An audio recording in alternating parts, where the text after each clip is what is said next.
欧美严打移民后，印度人盯上中国签证。前不久，美国收紧 H1B 工作签证后，印度知名主持人贾康姐突然间向广大印度观众介绍起了中国的 K 签证来。她说：“你可以将 K 签视作中国的 H1B， 它的目的是吸引才华横溢的年轻人赴华创业。它允许持有人多次免签入境，参加商业科技活动，且申请人不需要中国雇主或者实体的担保。”最后，贾康姐总结道：“北京借推出 K 签，告诉全球年轻人，赶快收拾行李来中国吧，我们给你足够的机会。”话是这么说，意思也这么个意思，但是这话从一个印度主持人嘴里说出来，总给人一种奇怪的感觉，以至于不少网友怀疑贾康姐是不是在暗示那些无法去欧美的印度年轻人赶紧抓住去中国的机会。众所周知，近几年印度移民在全球的形象不大好，包括加拿大、英国、美国、澳大利亚、新西兰等在内的多个发达国家相继收紧了对印度人的签证，其中加拿大人动作最大，他们首先取消了对印度留学生的快速审批通道，又削减了40%的签证数量，且规定从今往后印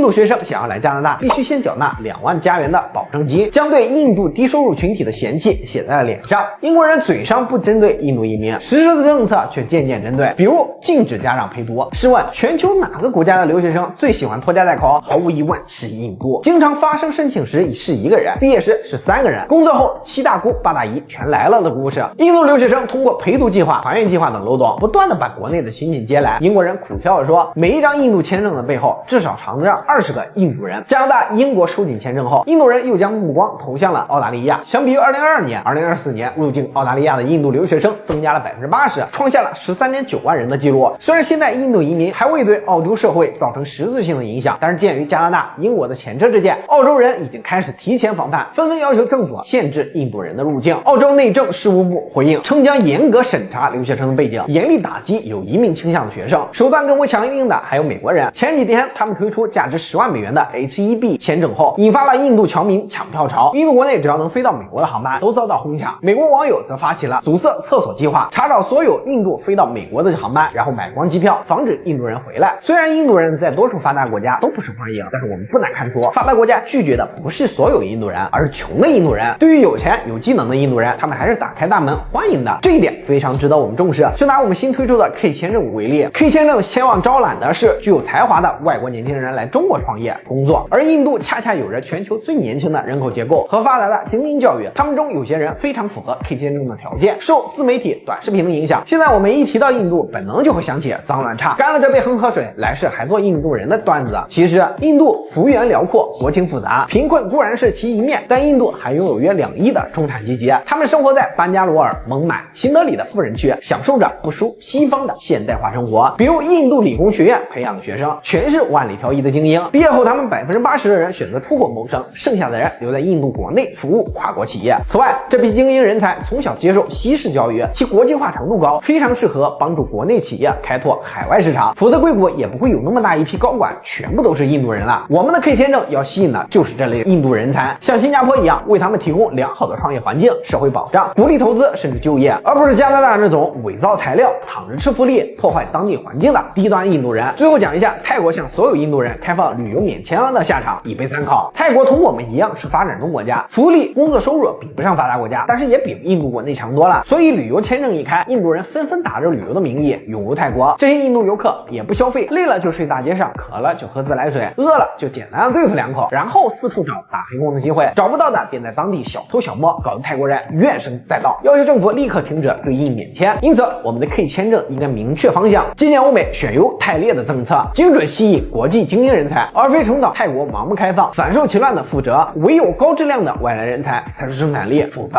就是来吃福利的。这里是率真财经，一个有温度、有深度的财经博主，欢迎大家关注主页，有更多精彩视频。我们下期节目再会。